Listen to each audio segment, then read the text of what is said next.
Hey, Black African Power. What's good? What's happening?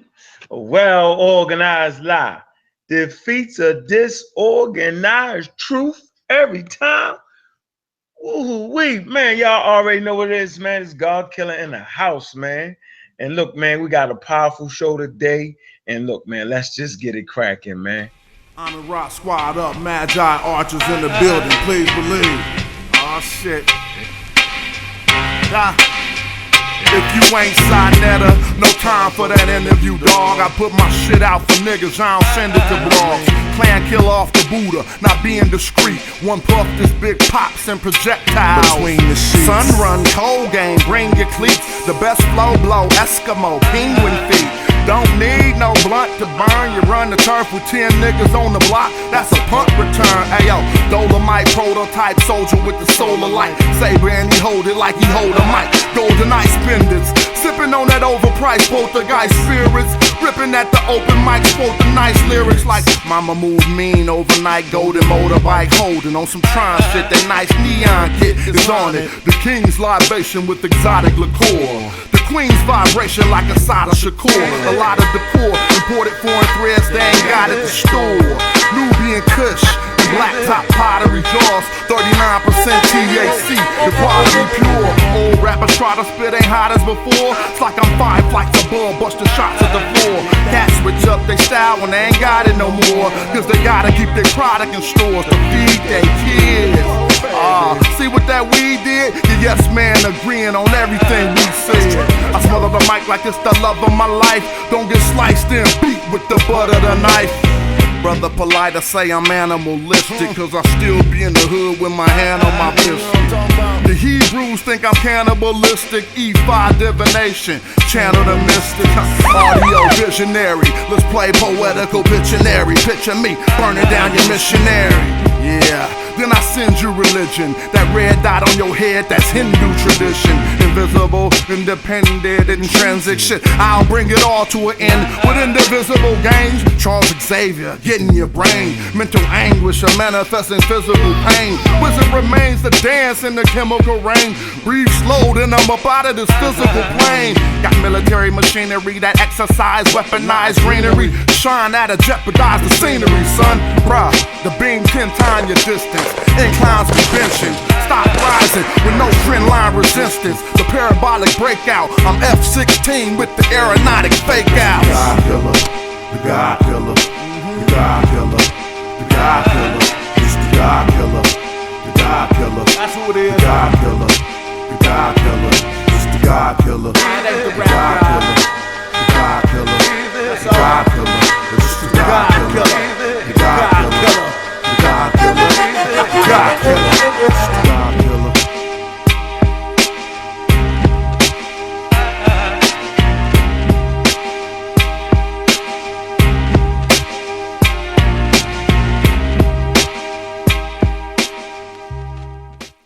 Hey, what's good, family, man? Black African Power, man. Look, man, if y'all here, y'all supposed to be here, man. It's the after party, the after show. I'm gonna let y'all know right now, it's gonna get a little heated, but we will be respectful. We will not be out of order. We will not be out of turn. We're gonna build a little bit, just a little bit, and we're gonna give the link to the public, right? So everybody that wants to weigh in on it, all the traditionalists, all the pseudo-scientists, all my spiritual people, all my scientific, everybody, we're going to wade in and we're going to act like we're black people fighting to move forward in the real world, right? So we're not going to do the long-winded back and forth buffoonery. We're not going to do that, right? We want the show to be heard around the world. We want our thoughts to be expressed and crystal clear, right? So when we get that link out, don't start the over talking. We're going to play the rules of softball. You'll get one time, right? That's one strike. Softball only got 2 strikes, right? You start off with 2. It's 3, but you start off with 1. You make that next infraction, you're out of there. We don't call it the black ice. Y'all remember them days? Black ice? Yeah, you'll get black ice for real.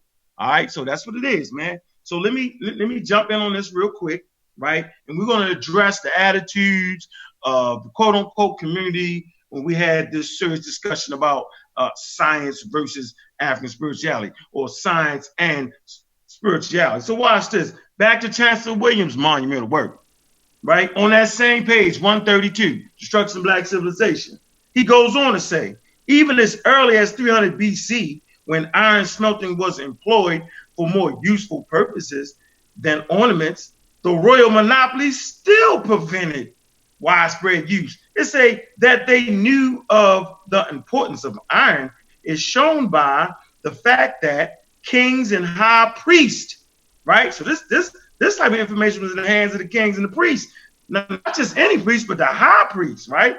Were often heads of the guild, right? And the chief iron masters would often gain the status of what a prime minister would gain the status of what a prime minister would be today. Say, regardless of the delay in iron smelting and tool making, got underway on a vast scale in Ethiopia at the most crucial period for Africa. They say its century was Monroe, and it appears that the biggest ironworks were in and around the capital city. They say this development was at a crucial period because it was a period of increasing migration from the heartlands and the scattered groups all over Africa. All right, goes on to say they carried their knowledge and this great technological revolution wherever they went. And they began to use the use of iron and the development of iron industries wherever they had the opportunity to settle in iron ore areas and remain settled long enough to create a stable society. All right. So y'all know what it is, man. Y'all know what the conversation was. This week and a half on Facebook, I ain't gonna skate around the issue. Right? It's, it was okay to beat up on the Christians for the last 10 years and then beat up on the Muslims unmercifully and beat the hell off of the black Hebrews to no avail constantly. And it was fine to beat up on the pseudos, right? And it was extra fine to beat up on the pseudo-scientists, right? But it became damn near impossible to have a conversation about African spirituality. No. Don't beat up on that. Bananas. That was our last stage. Maybe some of us could have did it better, right? I kind of laid back a little bit. I kind of went hard on some of my members within the group. Apologize. I left it out to public though, right? But the attitudes towards any semblance of correction was bananas. I seen the ugly side of what we're calling African spirituality for that last week and a half. I seen the tricks, make you feel sorry for saying what you're saying. Oh, you're not African if you just deal with science. Oh, you're not this if you just don't do that. I seen a lot of that nonsense and buffoonery. The same nonsense and buffoonery that happened when they would not allow the iron to come through.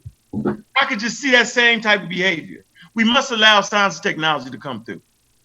So, I mean, we talk about, quote unquote, Maya, and we talk about character. When the hell was the Character Act, right? Why is it that we can't ask questions? We can't even have a little fun and crack a joke. Now, this is the community that has destroyed other people's religions, right? The psychology, the psychology of religion and how everybody affected. But guess what? I'm saying? Ain't no fun when the rabbit got the gun.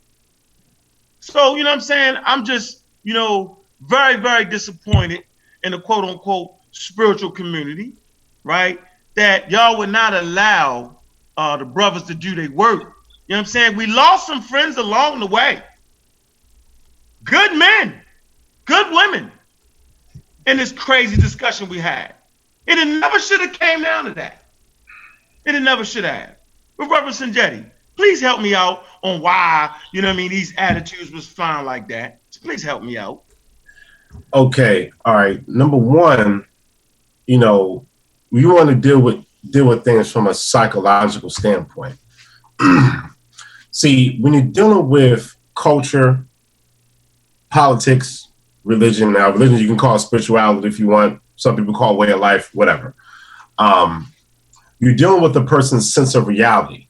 So whether you're dealing with a Christian, Muslim, Jew, someone who practices Ifa, somebody who practices a candomblé, the contradiction, voodoo, etc. You know, if you're having a conversation and questioning or with the intent of critique or ridicule, then if you're dealing with the person's sense of reality, then these are types of responses that you're probably going to get. Okay. And a lot of times it may not, the onus may not always be on the person listening. It may also be on the person initiating the conversation or asking the questions. Facts. Okay? So this is why, you know, even in my journey, that I'm very careful about how I bring a message across. For example, I recently made a post regarding a modern greeting that is been going on recently in the Kemetic community, where we say Ankh and Ma'at. We greet each other by saying living in Ma'at. Okay, and this is how it was relayed to me. So some people will say Ankh in Ma'at, which if your intention is to say living in Ma'at or by means of Ma'at, you have to say Ankh im Ma'at, not Ankh in Ma'at. Okay. But if your intention is to say living for truth, then you can say Ankh in Ma'at. So I made a post and to make a correction based on the intent, what you're trying to say. Excuse me. So instead of me saying, this is wrong, you shouldn't do this, you need to study, all of y'all are wrong, that kind of stuff, I said is Ankh in Ma'at rather than Ankh in Ma'at. Okay? I use the word rather than because, see, there's trigger words. Okay? And throughout the years, I've noticed how when you're dealing with someone with trigger words, then you end up spending all this extra time, you know, dealing with this person's emotions, okay? And then you end up dealing with your emotions in a conversation where you could have spent that same amount of time continuing to teach and elevate. But instead, now you got to backtrack, okay? So, you know, with people who are practicing African traditional religions or cultures, to bring it back to your point, okay? After going through the Ma'afa, okay, and we get to this point where, okay, I found myself, I've been through the Muckamire, I've been through Christianity. Some people have been through 2 stages of religion. Some people left Christianity, then came to Islam, found out some of the histories, and they were dissatisfied with it, and then they found themselves back in Africa, and then people may feel, okay, now I have one of my own, now ridiculing, okay, where we're supposed to be from. That's how people are feeling. Now, depending on their approach, you know, you may or may not get a negative feedback. But again, it's about giving respect to people. Okay? If a person, it's just like in the classroom, if a student, and research demonstrates this, if a student feels like the teacher cares about him or her, then the learning process is usually more efficient. Okay? And Wujal said something earlier about empathy, meaning putting yourself in that person's shoes, rather than saying, okay, I have information, I know it's right, you're doing information, I know is wrong, therefore what you're doing is wrong. Okay?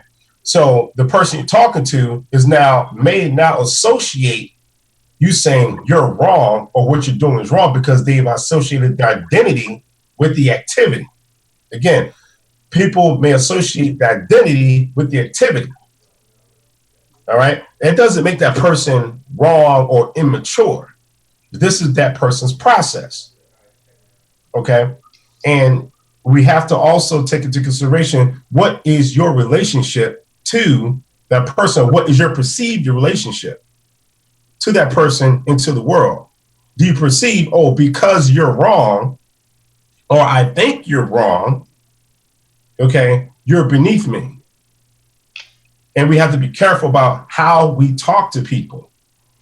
All right, especially, you know, when we're typing, a lot of the emotion, the inflection, etc., gets lost because all the person sees is words. They don't see a person; they just see words. Okay, so that's why our message coming across is very important.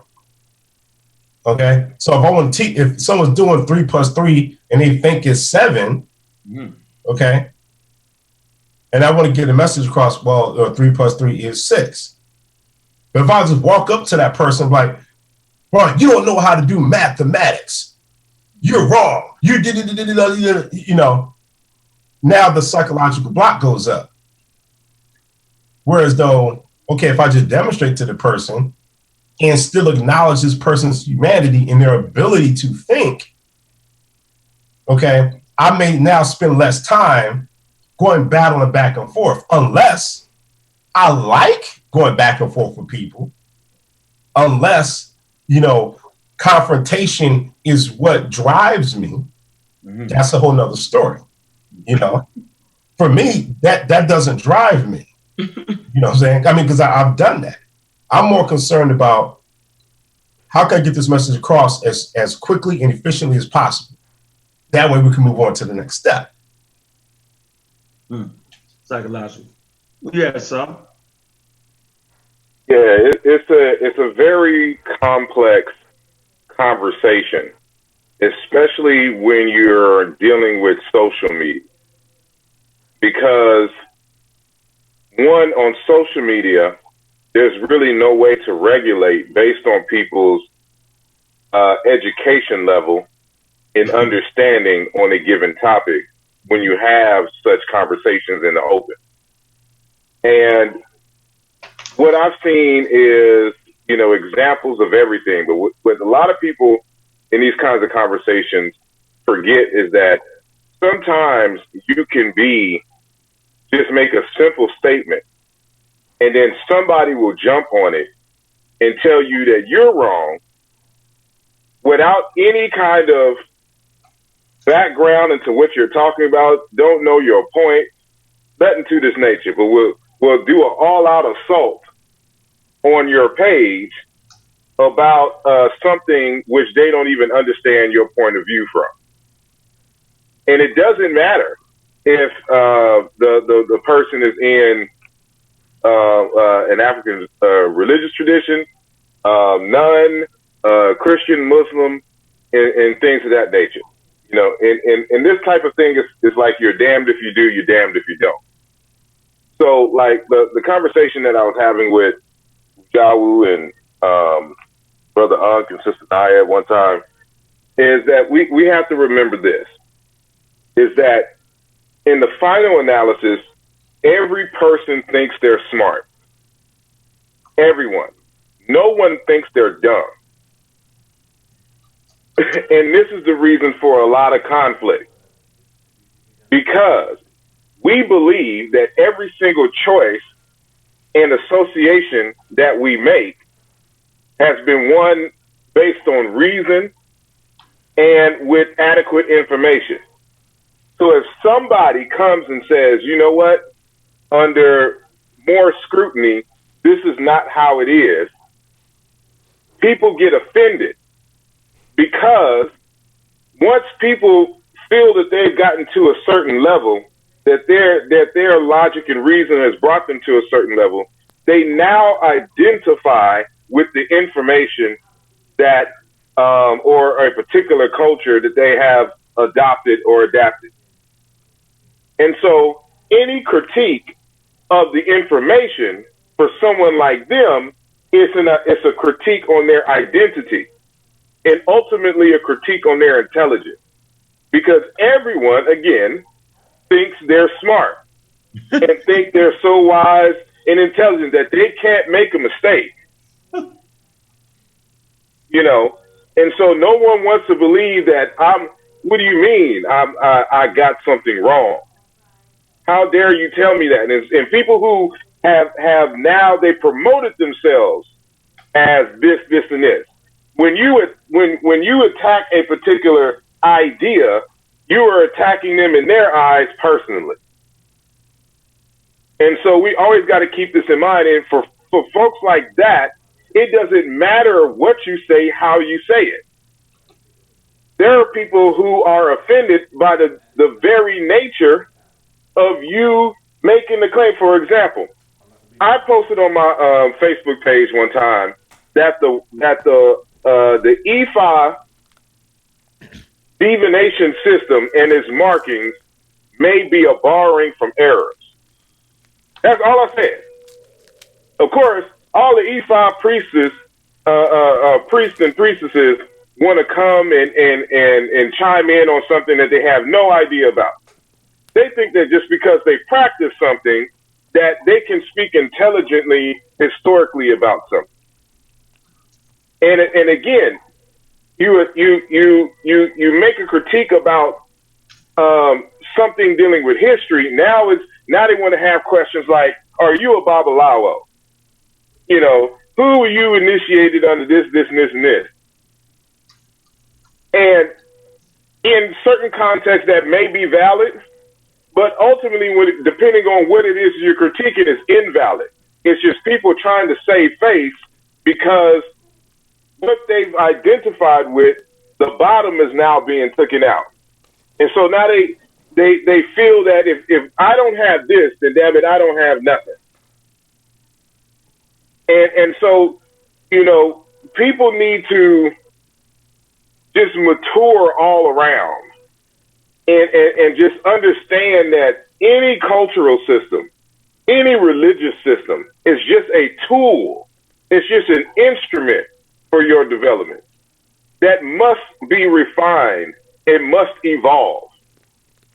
And it's not going to be stagnant, you know, and that a lot of people come with a whole bunch of assumptions about life, but no investigation whatsoever, even when it comes to African culture, religion, and spirituality.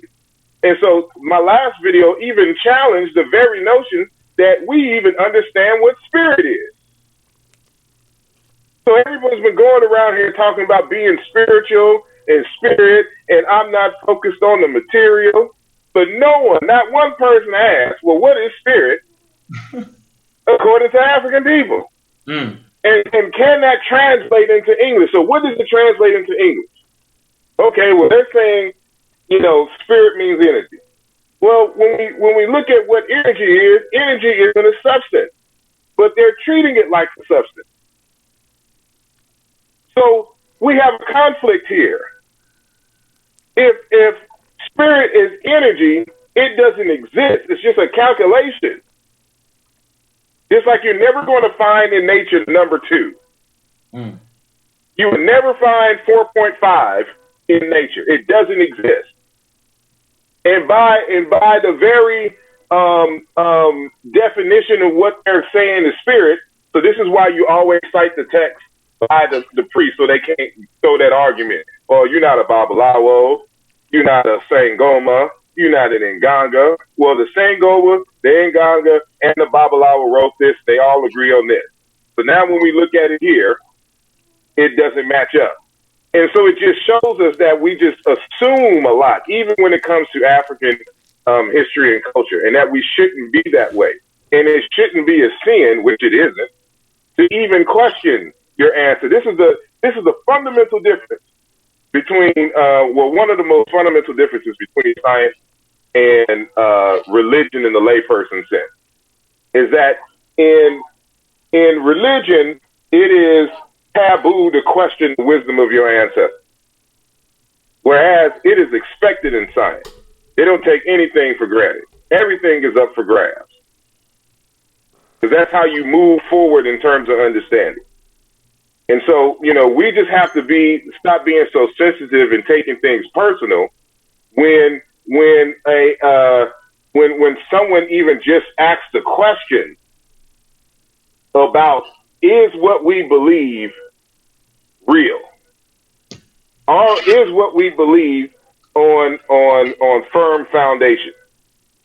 And so, this is the conflict that I'm seeing in social media and outside of social media, is that people think that they're smart, they think that they're intelligent, and that they can't be wrong, and that I was wise enough to choose the right way of being, and that if anybody critiques that and takes that away, then that makes me look like an idiot. No, it doesn't. We've all been there. It's part of our growing pain. But if the information is solid, in terms of the new information, if you are a person of character, you just adjust and move forward. But other people aren't people of character. They can't do that. Yeah, I think you made a good point. Again, it doesn't, because you may have made mistakes or wrong doesn't mean that you're dumb. You know what I'm saying? So, for example, in some of my conversations, again, regarding Mother Nature, I know that, in fact, we all know that many people who may espouse or even claim Kemetic spirituality, if you will, most have not taken Mother Nature formally. Okay. We do have a good number that have and still do. But I make it a point to say to a person, it's not your fault, because this might have been something that was passed down to you. But however, we're all moving forward together. So again, I'm doing a psychological thing, saying, letting that person know this is not your fault. This is not a reflection of your intelligence. Okay. Is this something, that may be a societal or community type thing, or something that runs in the community? So now you have the intelligence to move forward. And then that person comes in and we can move forward. That way the person doesn't take it personal, So yes, even some of our comments earlier, I would say, Unc, remember I used to say, hey, I like to get a person in the middle of the street so everybody can see, right, can see the destruction of the person, and that's why, I'll try to take my time in explaining things with the person, right? Even if we're having a debate, and I would say, hold on, let me, let me take the time with this person, because when everybody's arguing and all the kind of stuff, it's like being in the crowd and two people are fighting and you can't really see what's going on, right? Or different people in the way. But if you move out and get some space, you can see things from all angles. And I think that's why we like to take our time in explaining things out.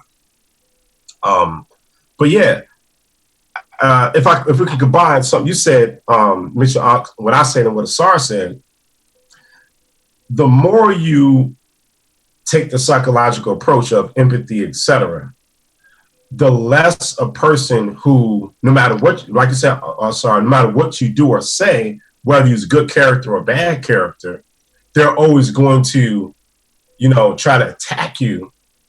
Well, the more you take that approach, careful approach on how to use words, it gives them less justification. So now it shows them to be bad. It's easier to identify the person with bad character. Like when we go into the text of Ptah-hotep from ancient Kemet, 5th dynasty under the king Assisi, and within the first 4 instructions or maxims of teachings, he would mention about the aggressive person, okay, where you be humble while he shows himself to have bad character, and then everyone else will see it. But if you're having bad character with them as well, then it's harder to distinguish the person who has justifiable behavior versus the person who has unprovoked aggression, if you will. Yeah, like I said, I've been watching the conversation unfold on Facebook with African spirituality and science, and I've watched it turn into African spirituality versus science in a very adversarial, oppositional way. and I witnessed it be styled that way by those who espouse, as you said, Sanjeti, African spirituality more so than people who are building or espouse scientific, STEM and things that we've always been pushing forward for quite a while, at least in the Amara Squad group. And just on my observation of the conversation, it reminds me wholeheartedly of the behavior, the responses, the replies, the comebacks that I remember that I used to have with people of the Abrahamic belief systems, Christianity, Hebrews, and Muslims. When you scrutinize, and by the way, scrutinize is not a bad word, and people, some people feel that it is. But when you examine or scrutinize or think critically about a particular doctrine, a teaching or whatever the case is. And so people get very defensive. And I think you all mentioned this earlier, that people take it personal because they have a personal investment into it. And not so much you're thinking about them, but I think, Sanjay, you put it as that's their reality. And so when you examine it, there's a fear that if something is wrong, then they're going to be left with nothing. And I give an analogy to a drowning person. If you're drowning, and I used to be a lifeguard for years, and we were always taught that a drowning person will grab onto anything to stay alive. Even you, they can kill you while you're trying to rescue them. And so this is the psychological environment that's created in people's minds when you scrutinize something that they are very, very dear to. Because just in case it falls from under them, they're going to grab at anything, and they're going to defend and scratch and fight and kick and everything. And so this is what I see unfolding in these conversations that are taking place. So much so that some of the comebacks, such as in order to talk about African spirituality, you must be a practitioner. And then when practitioners speak about it, but they're not singing the same song as a person who will say that, then it's almost to the point where they have to make up that the practitioner is not a real practitioner. And case in point is the brother Asar Imhotep. I saw someone imply and spoke matter-of-factly that Asar Imhotep is not even initiated, so therefore you don't know what you're talking about type of situation. And so in summary, this is the kind of behavior that we really, really need to eliminate. And so it goes back to character. If people were to just relax and chill, and it's not anybody's fault, because a lot of things that we do, we organically grow into it. Now, most of us in the diaspora, we're converts to these things, especially African traditions. You weren't born. A lot of us, if everybody's honest, you're not born into it. You are actually a convert. And you usually do that as an adult. Now we have first generation children that are brought up in certain things, like my daughters, they're Ifa practitioners. My oldest daughter is a Ifa Nia. Nifa, exactly. And so that's going to be like a younger first generation. But for the most part, everybody is a convert. So the question that we're putting forward, or something that we all need to keep in mind, is that we need to critically analyze whatever it is that we get into, because we don't want to make the same mistakes that we made in history or in the recent past. And so the questions that are being asked and things is a re-examination that must be done. And it's not worth to be offended and be so defensive about it, instead of chiming in on the conversation and explaining. And like I said at the end of the other show, that one of my marching orders for people, the third one, was communication. If people learn to communicate and the importance of words and how words affect people and shapes people's thoughts, then we'll do a lot better. Like Sanjay, you just emphasized the way that you the words that you choose. Like you said, Unk in Ma'at rather than Unk in Ma'at, instead of just coming out there saying, oh, y'all are wrong. It's this. Where'd y'all learn from? You need to read a book and do this. There's a way about doing things. And I just reiterate, something I said earlier, that it's not what we do all the time, it's how we do what we do and how we look doing what we're doing. And that gives a perspective, an empathetic perspective. And that's a saying for, leadership and teaching and stuff. You have to be aware and of other people's position, where they are, as much as possible. We're not telepathic, but we have to do as much as possible. We don't live in islands on our own. And I think if we all do this, the conversation would unfold a whole lot better, to the point where we can ask those critical questions. And I think Asar's last show of his, was an excellent show to stress the importance of definitions in any discourse, because definitions shapes the scope of a conversation. And like I told Unc, this will be the last thing. I told Unc earlier today, basketball, the sport of basketball, is what it is because of its rules. For example, if you profess to play basketball, but yet you're going to kick the ball around and pick it up and run and just run, that's no longer basketball. And so the rules shape the scope of a thing. And so in any major conversation, now for everyday lay conversations, of course, you're not going to do this. But when it comes to scholarship, we have to set forth our definitions of key terms that has run a risk of being ambiguous. You have to do that. And this is why me personally, and I know other members of the Amara Squad and us as a whole, we slow the conversation down. Some people hate that. Some people are like, oh man, y'all boring, y'all this and that. But you have to do it. You have to slow the conversation down, define your terms, and then springboard forward. And that's what we need more of. We can't assume, and we can't just microwave through even a conversation on a scholar level. And this is where we're at. We're not on the lay in the streets anymore when it comes to talking about these different topics. So, I just wanted to kind of put that out there. That's my observation of the conversation. I'm not even getting into the details of anything just yet. Hold on. So we not street ciphering? we ain't on the corner building thing? Yeah. Let me say this. Wait, it's my turn. It's my turn. Yes, and Jaden skipped twice. You skipped twice. All right, I gotta get mine in. Let Naya get yours in, sis. All right, so I just want to thank the panel, thank everyone watching, and I appreciate each of you guys. One of the things that I love about Amara Squad is that it forces me to think and communicate better. I'm an introvert, so I hate talking. So I try to keep it short and sweet. And sometimes I would never know.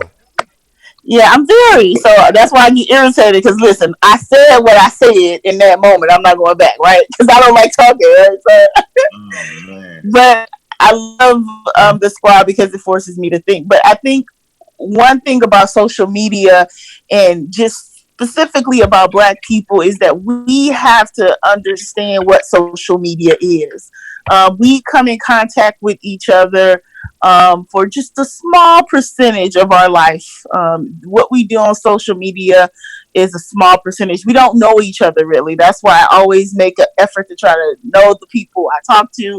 I go to events and try to meet people face to face because I want to know the people that I'm engaging with. And then what I've learned with the people who have the most problems on Facebook is that it just seems that they don't have a really good grasp on reality. And then after that, they don't know where they are.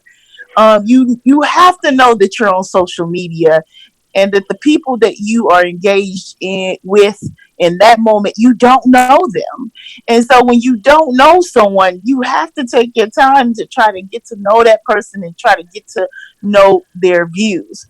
But a lot of us Black people, we don't like to affirm each other. We don't like to be positive towards each other. And so we automatically assume the worst about each other. And we just have to stop doing that. We come together in social media. We just park our cars and we just give you a glimpse into our world, just a small little glimpse.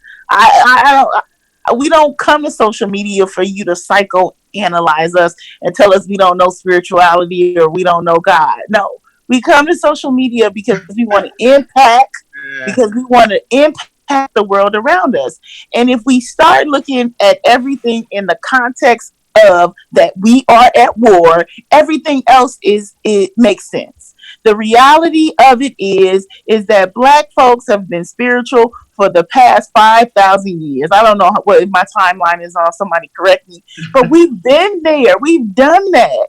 We have not embraced science yet. So let us embrace science. Be spiritual. Pray to your gods. But we have to use science as a tool. But you still get to believe whatever you want to believe. But it is not ethical for you to teach anyone anything that's not going to work for them in the now, in the right now. The issues that Black people are facing today has absolutely nothing to do with spirituality. Black people have always been spiritual. Our resiliency, our culture is built on spirituality. You do not have to teach Black people spirituality. When we get up and brush our teeth, we spiritual. We do everything in the context of God and spirituality. But you do have to teach us how to think, how to be scientific, how to live, how to build. Like Asara was saying about the engineer and had to go into Africa because they spiritual, but they not engineers. They can't even build a well. Like that is ridiculous. That Black people in the state that we are in, the African Americans specifically, we have access to all this technology, but for some reason we think that we need spirituality. That is not what our issue is today. That is not our calling today. That may have been the calling 100 years ago, but it is not the calling today. Our job is to teach Black people how to solve problems in today based on the science and technology. We are 300 to 400 years behind, and we are not going to catch up. If you look at the money, if you look at global economy, if you look at the state of Africa, we're not doing well.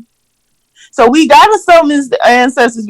We need their help, but we have to learn how to count and do mathematics and to build roads, systems, educational programs. That's our calling for today. And anything less than that is a waste of time, and we're going to die in our spirituality. So I love you guys. I want you guys to keep teaching, but it's not a game. Everything has to be looked at in context of war. Like you cannot go to war with the stuff that we going to war with. We can't do it. We won't survive. The enemy is strong. He has technology and robots and drones and all kind of mess. So we have to learn to do that, and our kids are suffering. When you go into the schools, the Black schools, we still got to, the sisters like encouraging sports. A lot of times the kids can't count. It's like we got to do a better job. So, this subject is bigger than us. I mean, it's not about you and your gods and what you believe. That's what Christianity forced us into. We can't go back to that. We have to make a conscious effort to view science, learn how to think, learn how to talk, learn how to communicate, and then learn how to build technology to take us to the next level. So that's all I say. Mm-hmm. Yeah, you were straight to the point, got right to it. I want to read this little section of this book right here, and then I want to give the link. I think on the last show we actually talked about those periods that Europeans had went through. Remember, they had the wars, the Protestants against the daggone Catholics. And they fought these. They killed millions of Europeans based off of their religious beliefs. And Brother Saw talked about, well, this is the type of environment that maybe Shaka came into when he came to power. So it's not just a European thing to be fighting over religion. We need to really recognize that point and cut out the shenanigans on that.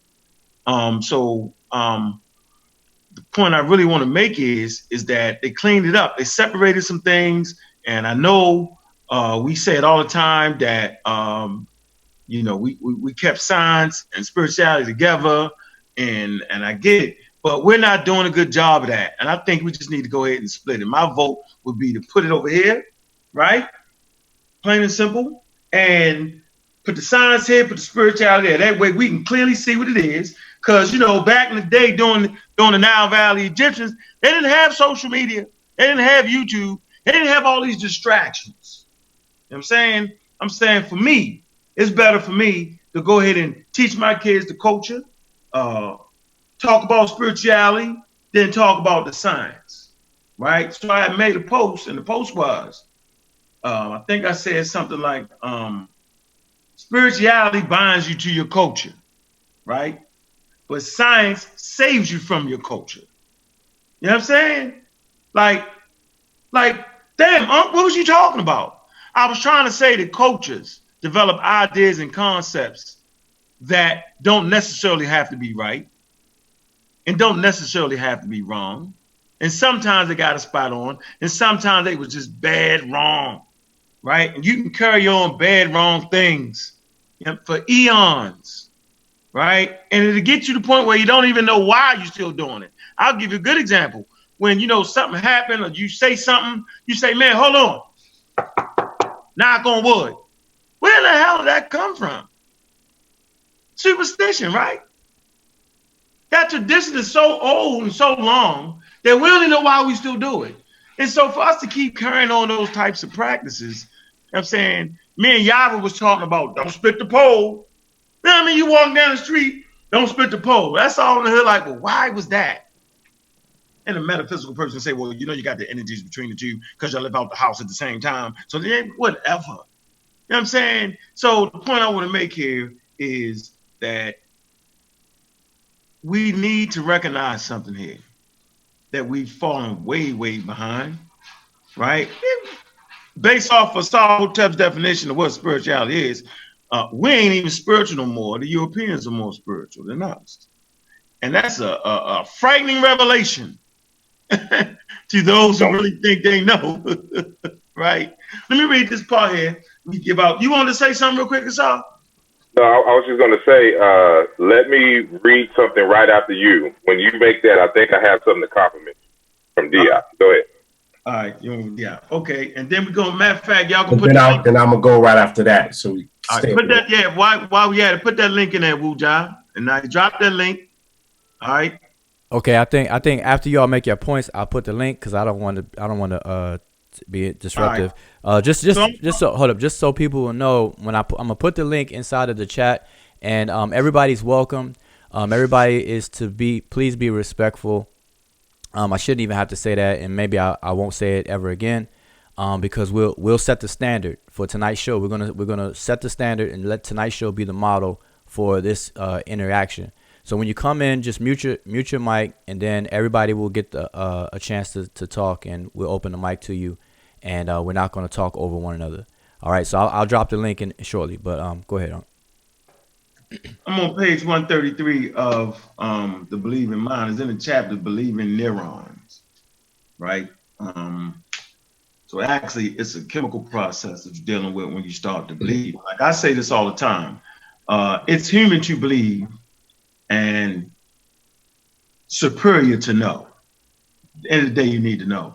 You're going to start with beliefs, right? And you need to end with knowing. I think we're stuck in this recycle stage of believing. And this was absolutely caused by European colonialism taking us from our culture. So he goes on to say here, it says, how is it that people come to believe something that seemingly defies reason? The answer is in the thesis of this book. Beliefs come first, reasons for belief follow, in confirmation of the realism dependent on the belief. Most belief claims fall somewhere in the fuzzy broadlands between unequivocally true and unmistakably false. How do our brains process such a broad swatch of beliefs? To find out, in 2007, neurologist Sam Harris, Sam Second, and Mark Cohen employed a fMRI to scan the brains of 14 adults at UCLA Brain Mapping Center, right? I'm going to stop right there. But I am telling you that they understand how to control your beliefs. Wuja will tell you that the Nile Valley Africans, you know what I'm saying, had a whole understanding of psychology. Sister Naya will beat the brakes off of you with the psychology of why we act the way we act, right? Man, understanding your mind, your brain, and how it works is important to get to that next stage of sometimes beating back your beliefs. Go ahead, Saul. All right. I would just add briefly before that part of the research that I'm doing for another text is on psychology as a result of pastoralism and how domestication became an instrument in human social systems and controlling, in essence, what people believe and how they believe, things of this nature. Anyway, I'm reading from The Great African Thinkers again, Cheikh Anta Diop. It's about Cheikh Anta Diop, but it's Great African Thinkers, Cheikh Anta Diop, edited by Ivan Van Sertima. And again, with the interview, it's the same interview from Moore in 1976. And so, what was the initial question? The initial question was, what about internal weaknesses of these black civilizations themselves as a factor of their own downfall? I'm going to repeat the question. The BBB, the Black Bulletin, something. But what about the internal weaknesses of these black civilizations themselves as a factor of their own downfall? The very question is very scientific in terms of the nature of the inquiry. So it assumes that there was possibly some internal element that allowed them to or wedged open for their downfall. So how do we identify that, and what is that? So he actually has a long response, but I'm only going to read a little section of that response. So he says on page 245, just in case someone has the book. So he says a perfect society, that is a society without weaknesses, would be a perfectly immobile society. Because perfection equals death. There's no growth in perfection. That is, a society without weaknesses would be a perfectly immobile society. Internal contradictions are at the base of profound societal changes. When we talk about internal weaknesses, what we actually mean are social contradictions, like, spirituality versus science. Again, I say that luckily ancient black societies presented such conflictual elements. On the other hand, the way a society goes about transmitting knowledge, for example, is fundamental to the development of its technology and crucial to its overall expansion. In this respect, the system of initiation whereby knowledge is transmitted in African societies is typically Egyptian. Yet, this system, which is generalized in African societies, is not the best way to transmit or generalize scientific knowledge. Nor does this system allow for the critical examination of scientific theories. This has been extremely harmful to the technological and social development of traditional black society. The monopoly of a restricted group of religious men has been detrimental to the development of African society. Even today, in the villages, elders only release on their deathbed and to a favorite son part of the knowledge accumulated throughout the centuries. This takes place just before the elder dies. You can imagine the inefficiency and waste involved in such a practice, considering that the old man has already lost a good deal of his mental faculties and can only transmit a confused, disjointed amalgam of directives. In quote right there. So he's talking about the way in which so-called knowledge is accumulated and held by a small group of people who require this long initiation process, which also doesn't have a way of verifying the information internally, and how this has been at the cause of our downfall. So, for instance, like, people don't understand when I say that the priesthoods in the so-called spirituality in which they think is spirituality are art guilds. They're professional guilds. And to keep a monopoly on a particular information, you have quote-unquote initiations where they keep all this information, saying to themselves. but there's no way to expand and verify it, because again, the taboo is that you can't question the wisdom of your ancestors. So as a result of this, there's no, see, this is what science does. Science democratizes information and truth because it's in the open, and a reasonable mind can verify what anyone says. Versus, I just have to believe what you say if you're a quote unquote priest, because you have some kind of political status in the society. And so this is why it has been detrimental, and he's against, this form of transmission, saying, of knowledge. And why, of course, throughout this conversation that he has in his text, he's calling for research teams and things of that nature.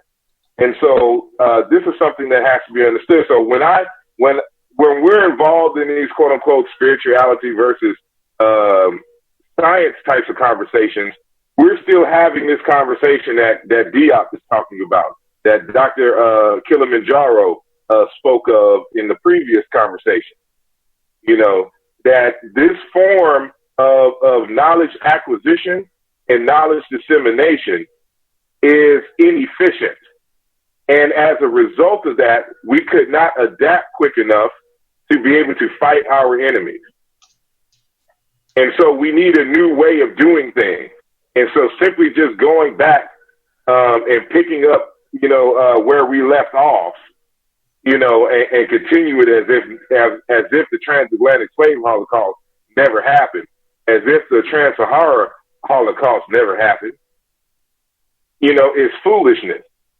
And so we got to be more critical, and this is one of the reasons why I appreciate and celebrate the mind of Dr. Shekhar Diop.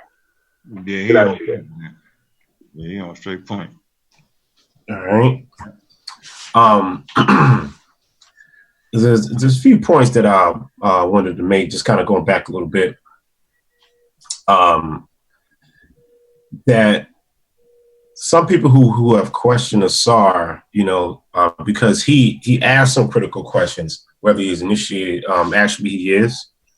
And I don't think that because your views are challenged, that you should automatically default, okay, well, what school did you go to? Or, who's your blah, blah, da, da, da, da. It's okay to ask a person's background, but if you're doing it because you're having a reflex of insecurity, that's no good. Okay. I know he's experienced something. I've experienced it, where people say, well, what school did you go to? Or, who you initiated under? That doesn't make for good conversation. And it says more about your insecurity than mine or another person's. Okay. And one thing about let me say something about initiation. Okay. Technically, you don't have to be a priest to be initiated. Okay. See, when we say initiated, it has to do with you experiencing ritual and ceremony in order to enter into a group. That's an initiation, simply. Okay. So some people, I guess, maybe out of idea of status, they'll say, well, you may have gotten your leges, but that doesn't mean you're initiated. Okay. Because people are creating hierarchies. If you went through a ritual, you went through a ceremony, you got initiated. Okay. It's that simple. Okay. Now, in these conversations that we're having, the best ones to have in regards to science and spirituality, if you will, let's say you have a person who is a researcher and a practitioner. When a person is a researcher and a practitioner all in one, that type of person can have a more in-depth conversation. Usually that person is going to understand the symbolisms of the practice, whereas someone who's only a practitioner may not understand the in-depthness of what they're doing. Okay. But again, there's those of us who do research and we practice. So then we can understand the context of what's happening. But then you can have somebody who only researches but doesn't practice. So yeah, we have all those factors to consider. Whereas, we have people in the squad who are researchers and practitioners. So this is why we can have these kinds of conversations in greater in-depthness. Okay. So for people who are either reading posts or looking at the shows, etc., and I think you said something about, I think it was you, Unc, or maybe it's Sarah Woodjow, was saying, man, y'all are boring, etc., right? Mm-hmm. Well, you have to figure out, are you here for entertainment or are you here to learn? Okay. So if you just want entertainment, this is probably not the place for you. Okay. You have a choice to be here or not. Okay. So there's other platforms that you can look at for entertainment. Okay. DVDs is, go to the movies or something like that, or look at reality shows. Okay. But, here it's about learning. And, people have to cultivate discipline and focus on how to sit still and listen. Okay. But again, if you haven't cultivated that type of discipline, then yeah, it's going to seem boring to you. And you know what? That's okay. Now, you said something about culture, And again, I think we have to, I think it's beneficial to define culture first, because if you say science protects us against culture, well, what culture are we talking about? Because every human group has a culture. That's right. So what do we? And this is why, I like to be specific, and I don't think it's beneficial for any of us to be ambiguous, because watch this then.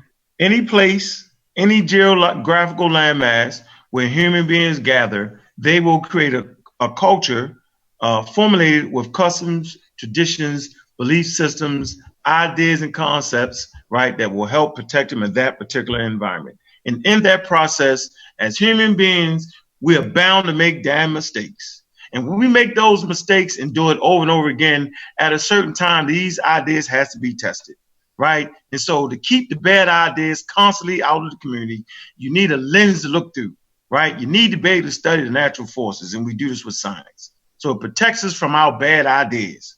That's my point, bro. Okay, then I think the good way to put it, a good way to communicate that may be science protects us against bad ideas. Yeah, you see how I always gotta say it a different way, though. I noticed that. Like if now hold on. No, I'm not at you. We could do the experiment. Let's do the experiment. Wait. I'm not at you. I'm saying, but it's still your culture that produced these ideas. Yeah, but hold on. Listen, let's put it to the test. Put it to the test. Okay, we're going to ask Sean right here. Okay, now if someone says science protects you against culture, but if I said science protects us against bad ideas, but this is what I actually meant, right? No, I really meant that. Like bad ideas and culture produced. I really meant that. Bad ideas, right?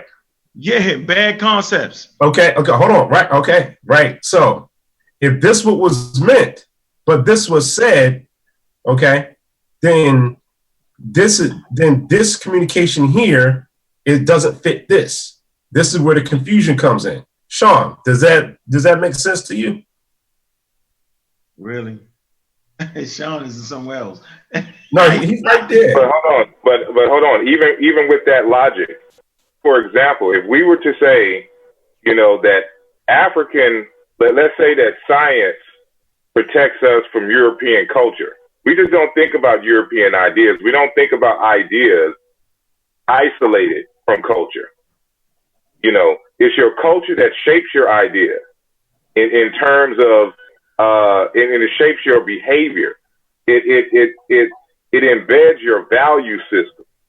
And so culture can be the overall term, you know, what we're looking for. So, for example, if you belong to a culture that you have female genital mutilation, you know, and it's not just the act and idea of the female genital mutilation. It is the cultural nuance, the cultural beliefs behind it that inspired the idea in the first place.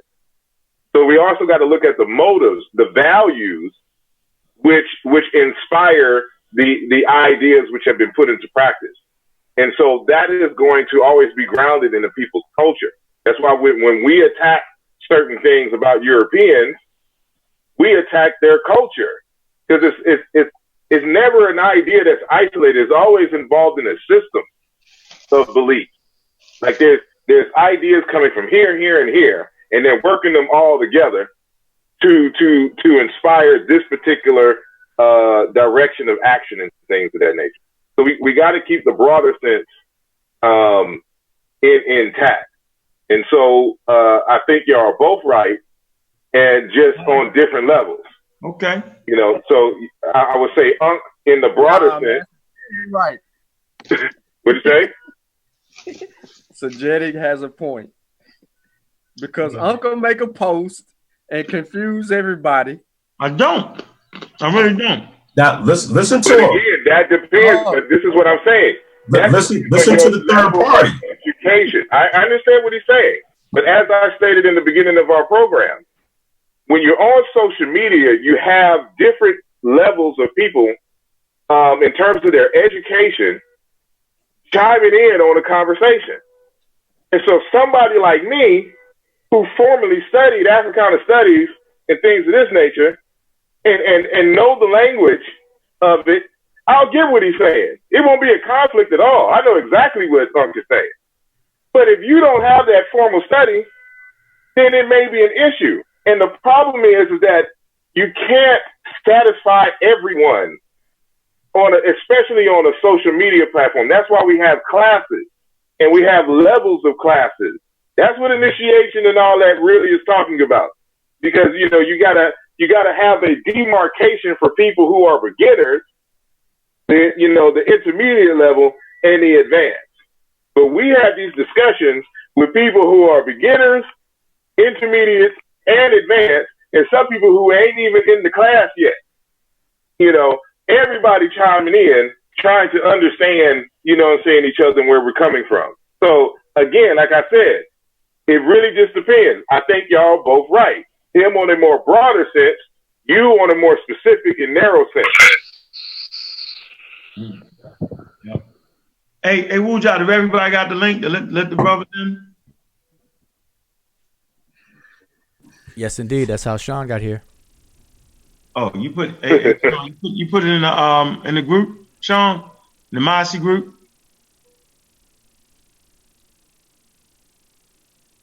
I can't hear you. Muted out. And then Uncle wants to ask me, when do he ever does this? What? Saying Sean muted out. He does what? I wasn't supposed to ask him. I'm telling him he muted. He was trying to talk. No, not that. About the links and everything. Oh, all right. Y'all funny with that. Yeah. No, I passed the link, but just so everyone would know, I gave the link out. That's how Sean got here. So I put the link inside of the YouTube chat for all the viewers to have access to. So it could be posted. Sean, if you don't mind, if you could, he's already on it. So Sean got that, so we can continue. Hey, shout out to Julanda. All right, I'm a Raw Squad up. Ashley Young, I'm a Raw Squad up. Shout out to everybody in the chat room, to the Gullah. You know, shout out. Phil, shout out. All right, man, shout out to everybody. Waiting for y'all to get into this discussion. Man. Hey, you brought up social media. I thought y'all brought up some really good points. I don't think that I was able to ever get this out past our personal conversations. Yeah. You know, we can make a point, but again, you know, you get people, you know, you can't satisfy everybody. but then you get, you know, people who will just like blast you, etc. And I've made some points, you know, regarding such topics, even about feminism, whatever. And you know, I've gotten ripped apart. You know, I'm not going to get into that topic, but you know, or from a SAR making a point or a statement regarding aspects of Ifa and Arabs, etc. Well, we have to keep in mind that social media is like it's like an artificial virtual space, right? Where there's this buffer between one person to the next person, right? So they can take their isms and express it, you know what I'm saying, through the virtual space. And because there's little to no accountability for the things that they say, that's why a lot of people would do it.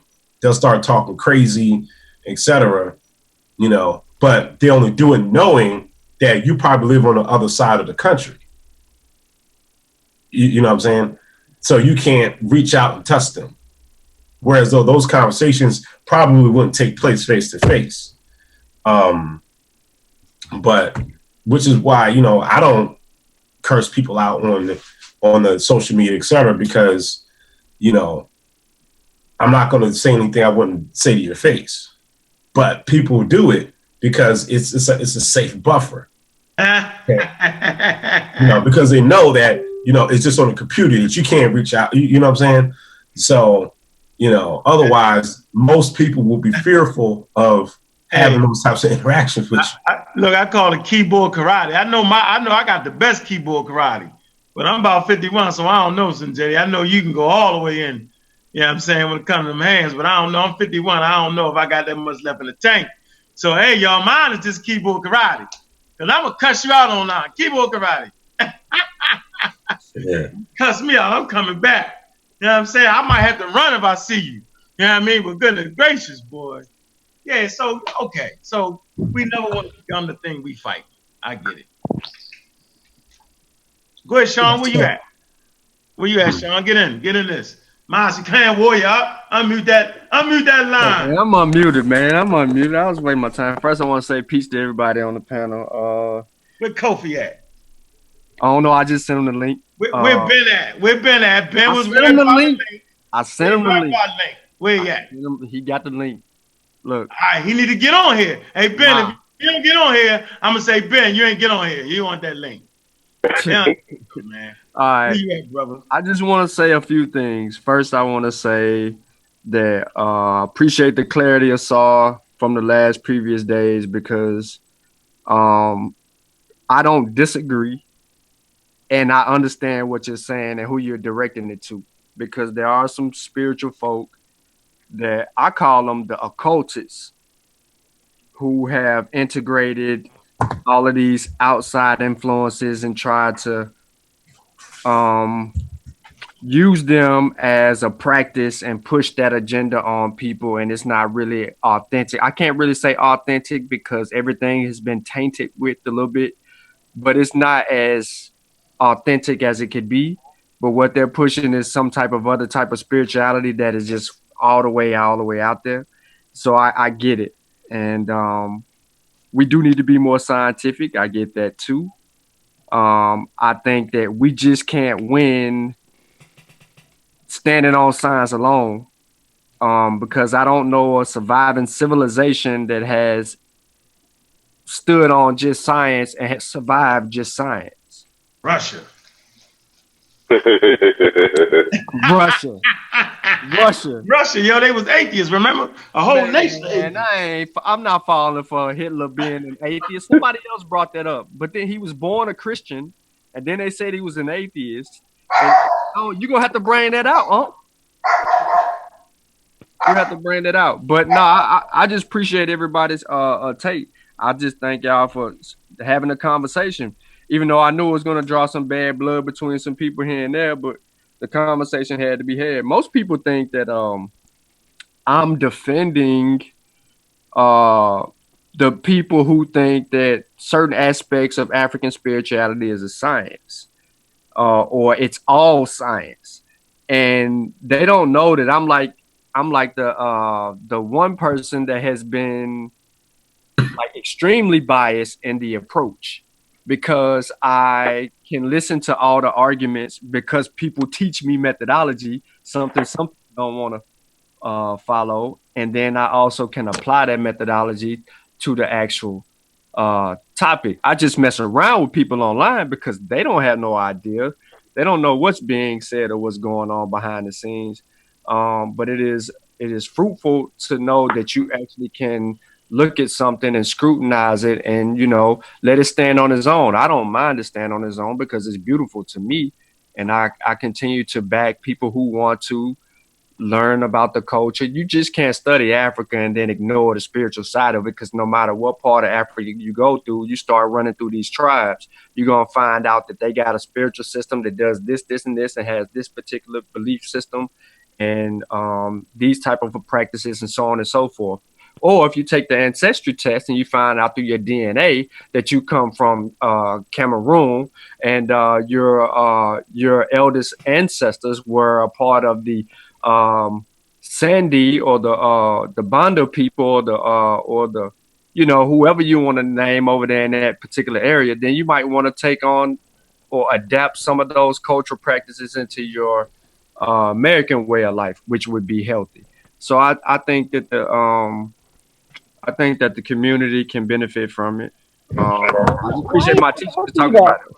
Huh? Why is it healthy to do that? Why is Why? it healthy? Yeah. It's healthy to why you sleep? Why your camera ain't on? Sorry. It's healthy. It's healthy to have the conversation because it gives us an opportunity to iron out the differences. We can see who's actually genuine in their practice, and then we can see who's actually disingenuous in their practice. Because those who stand on it are going to rise up, and the other ones are going to fold tent and run away from the discussion and just try to pass it off like Sabu Jawu said earlier. They're going to bring out the practitioner argument or they're going to bring out other aspects of the argument, and they're just going to neglect the fact that science is required and needed in order to advance the people. So I think those that run away from science and think they're going to stand on spirituality have it wrong. And then Sanjeti makes the excellent point that there are a lot of people who practice spirituality that are actually working in labs and are actually doing other work, and they don't have any conflicting interests between the two. And in reality, you have some of the top tier scientists in the world who also cling to a belief system and still separate it from science, and will say, in one hand, I have this faith in this particular religion. However, when I deal with science, it does conflict with this, but I don't let them intertwine. So it has to be had. The conversation got to be had. So I said Russia, right? And I said it for a reason. Yeah, come on with your Russia. And this would totally frustrate me, Sean. A lot of you not. You talking about 500 years of colonialism in Africa and abroad, right? And you talk about brothers like Shaka Zulu and how he transformed the Zulus in his lifetime. In his lifetime now, right? And maybe you can find that little text you had, Asar. That was important in text because what you did was you effectively stopped people from saying, well, the white man would do that, white man did that, you that, white man would do it that way. No, Africans did it that way when they wanted to be successful at times. So we look at Shaka, and then we look at John Henry Clark, and John Henry Clark says study European history. So that's just what I did, right? And so look at Peter the Great. Look him up. Go on YouTube, look him up. First Tsar of Russia, right?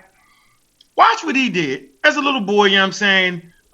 He liked making little toy ships and, playing and doing all that. Always very inquisitive, right? So as soon as he got to age to come to power, right? You know what he did? He left Russia, right? Because, sometimes when you end the experience, you just can't see it. You know what I mean? Sometimes culture becomes a wall. that you cannot see through. So he left Russia, right? Went to different European nations and studied all their information, right? Right? The Russians was talking bad about him. What great leader would leave his people? We can't believe you left. Yada, yada, yada, yada. Man, he left and he came back with that information. What is the first thing he did? The first thing he did was he kicked all the priests out. He chopped off all their beards, made them change their outfits and all that. If they didn't want to adhere to that, you know what I'm saying? He killed them. Right? So lay down the law. Look, because for some reason the Christian church, I'm talking about the Orthodox Christian church, was literally stagnating Russia. Listen to me now. Kicked them out. Next thing he did was he built a navy. He built a navy and he challenged the Swiss at that time. The Swiss was basically a superpower during that time. He challenged them with the navy, kind of like tied them the first time. Second time he came back, he defeated the Swiss. The next thing he did was he built a city called St. Peter's. Okay, he built that. In the center of St. Peter's, right, he built a scientific study lab or museum, however you want to put it, dealing with science and technology. At this time, Russia, the whole city was wood. He took the city from wood and built the stone. And he's not an African. He a white boy that we talk crazy about. How could he do that in his lifetime? And you saying we got far more resources in Africa. One lifetime that the Africans, if they figure out what part of their culture is right, what part of their culture is wrong, what tradition need to be moved, what needs to be that, in their lifetimes, you will see great African cities popping up all over the place, then everybody else be in trouble. This annoys me. When black people do things, boy, it was the spirit that did it for them, right? When white people do it, it was engineering. When black people do it, oh, the aliens built the pyramids. When white people do it, man, they scientifically sound. We do it, it was our spirituality that gave us our greatness. Man, at a certain point, taught that. I'm not going to put that on everybody else. You know what I'm saying? Everybody got their own beliefs. I'm saying, I choose not to believe. I want to know. I'm not knocking nobody, but I study these histories and I see how in a lifetime, you know what I'm saying, you can make a difference.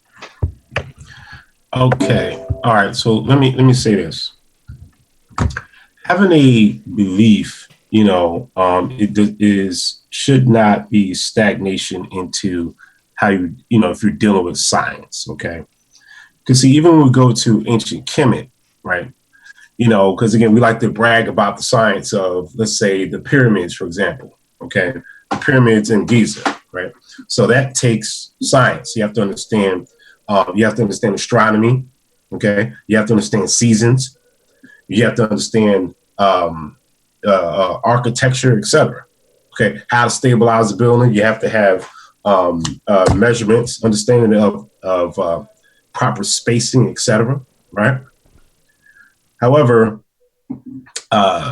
you can have a quote unquote spiritual, if you will, purpose as to why I want this built, and then you apply science in order to get that to achieve this. Okay. Now, I find that the thing that drives science are questions, okay, that are presented because of a problem, okay, or something you need to achieve. How do I get there? Of course, that's going to take testing to see what works, we'll see what doesn't work. Now, we're looking at pyramids, we're looking at types or parts of a structural tomb, if you will. All right. Now, some people who may not have, study will say, oh, they're observatories. Well, you're not going up on top of the pyramid to observe stars. Okay. There's no telescopes inside the pyramid for you to look at to observe stars. So why would you call it an observatory? Okay. It's part of a tomb. Okay, that's pretty simple. All right. In fact, when you go into Chadic languages, we find that the word mer, the Kemetic word mer, that's translated as pyramid, actually means house, tomb, or roof. So again, chatted languages has these various meanings. A granary is a meaning. Roof is a meaning. House is a meaning. Okay. And when you go into Nigeria, sometimes people are built under a house or a structure. Okay. So whenever you look at the pyramids, you notice that the actual tomb is beneath the pyramid. So the pyramid that you see actually serves as a roof over top of the person buried, but it's also a house because it's a structure. Okay. We understand that through linguistics and the actual structure itself. So because a person has the belief doesn't mean that stops that person from doing science. Okay. You just don't take your religion in place of science.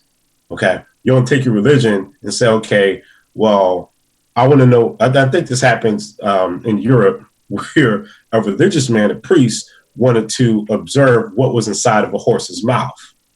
Okay. Now you would have these Christian priests around trying to make judgments on what's inside of the horse's mouth. And he says, well, why don't you just walk up to the horse and open his mouth and look? Of course, they cornered him with blasphemy. Okay. Because they're taking religion and trying to put it in place of logic and science.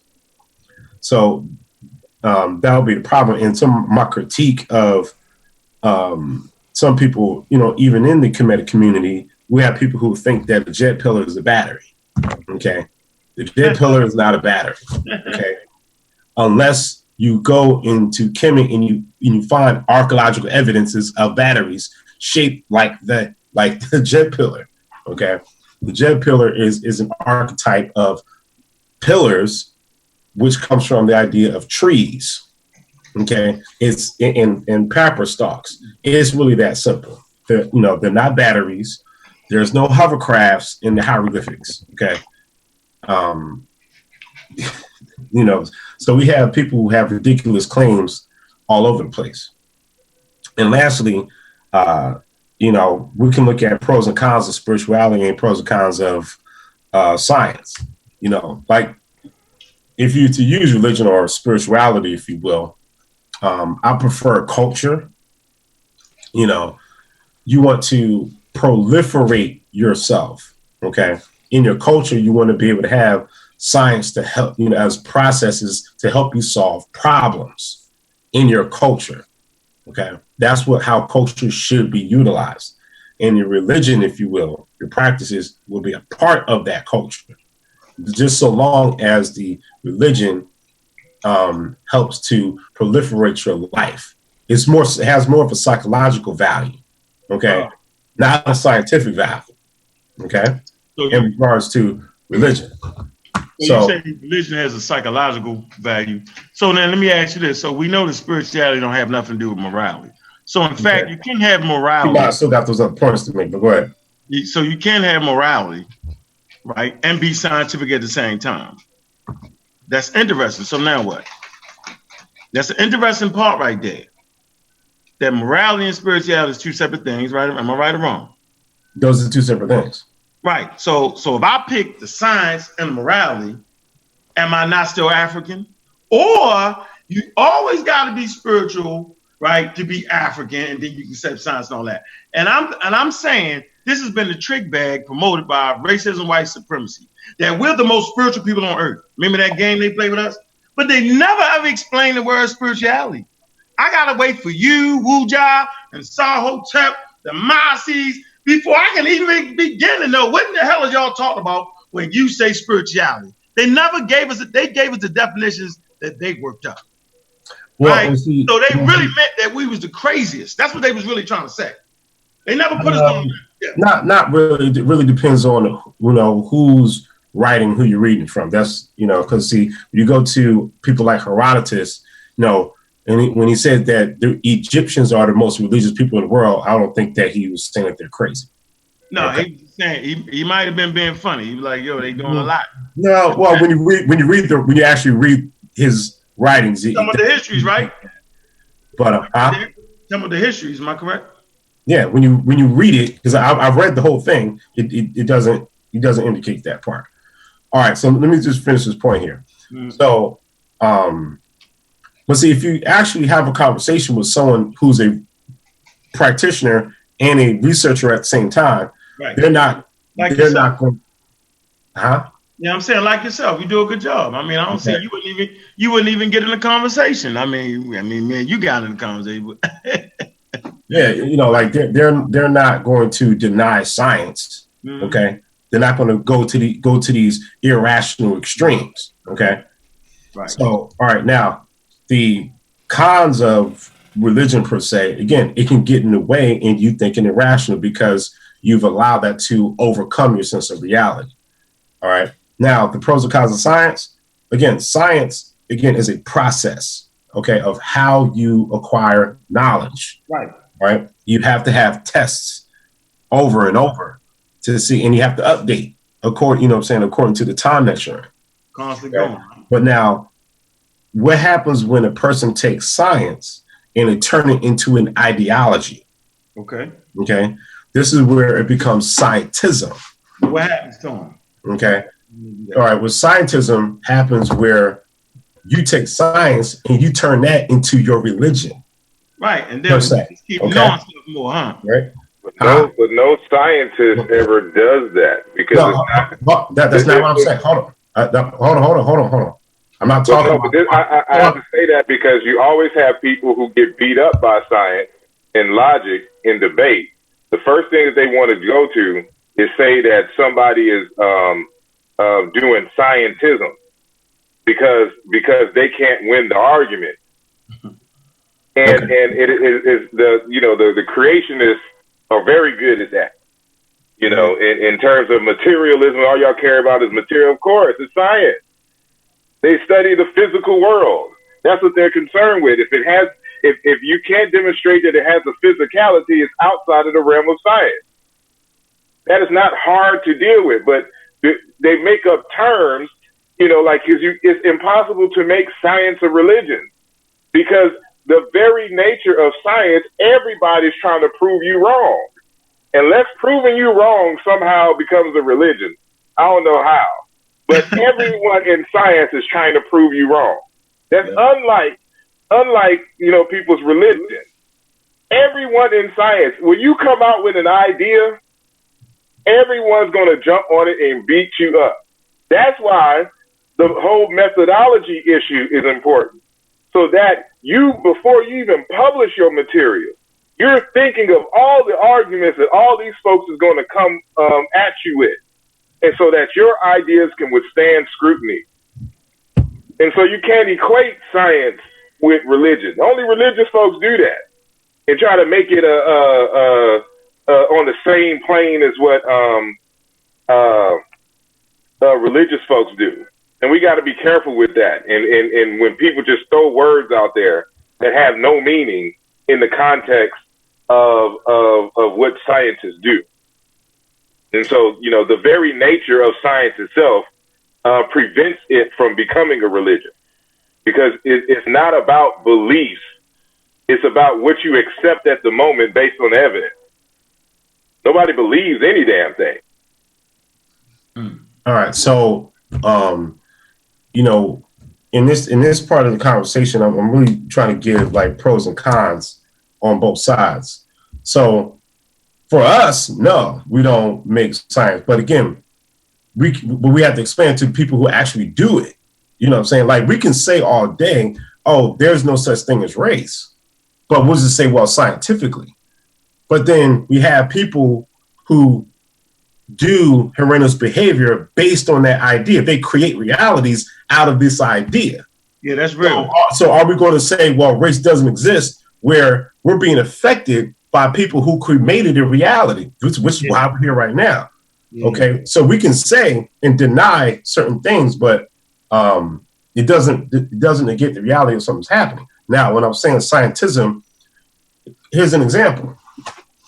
Let's go back to the 1800s, where Europeans were taking science, the scientific process, putting down data, observing different societies, and then concluding, according to them, science, that we are the superior people because we're more advanced, because we have more technology, because we have more technology, this means that, okay, I can now express my aggression more efficiently, okay? And that means I should be able to destroy you at my convenience. Yeah, that was pseudo-science, though. Hold on. Listen. Okay, that's scientism, where they're taking actual science. They're taking the science, okay, because anthropology, okay, it is a good field. But when they're taking that and turning it and applying it into ideologies, okay. But that's just the point that we're trying to make. They never did any type of scientific process in the first place. So what happens, this is why I introduced to a lot of the laypersons the concept of physics envy, where a lot of academic fields trying to make themselves seem more rigorous, borrow terms from physics to make it seem as if their field is quantitative like physics, when they have a more qualitative research approach. And so what you also have is these pseudo-scientists who take scientific jargon and then build it on their ideologies, but don't do science. If they would have went through a scientific process and came to these conclusions, that would have been different. But they didn't. And so just because you use scientific jargon doesn't make it science, and therefore you couldn't be scientism. Because for scientism would have to be, I thought I saw this. You would have to do science first to have scientism. No science, no scientism. And so just because I say, if I just randomly use, I don't know what's a random scientific term, if I talk about the evolutionary, ideas of my thoughts and da-da-da-da-da, I'm using it as a metaphor. That's not a scientific, I'm using scientific jargon, but scientific jargon doesn't make science. And that's what we have the problem with. And even in this discussion with especially with spiritual folks who want to say something like African spiritual science. Just because you use the word science, don't make it science.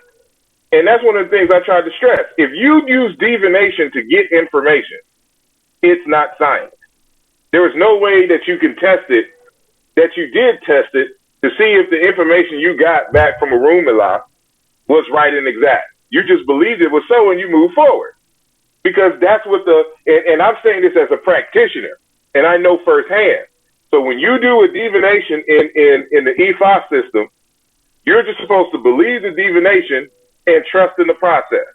And you roll with whatever the prescription is that has been dropped down from the divination. This is a fact. And so there's no process set in place where you can, I see the Odu that is fallen from the Opele, from the Babalawo.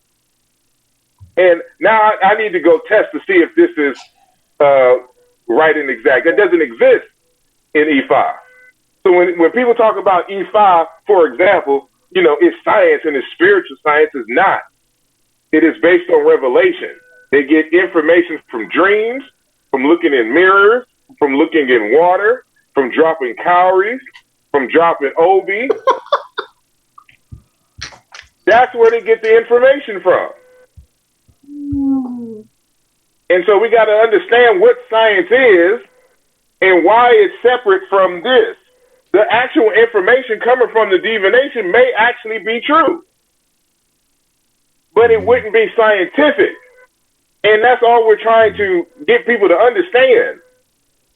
I can have a premonition, I can have a dream that says somebody's about to knock on your door in 5 minutes. And sure enough, 5 minutes comes and someone's knocking at my door.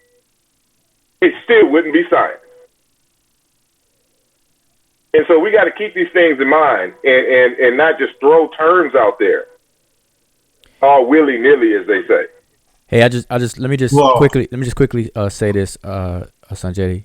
Hold your thought. I'm gonna try my best to moderate the as people come in, and so just keep that in mind that to kind of keep our build concise, so we can get through to some of the people. We got two people. Yeah, you got like Bilal. I know y'all want to say something. Yeah. So Okay. So right, yeah. So go ahead, Sanjay. All right. Cool.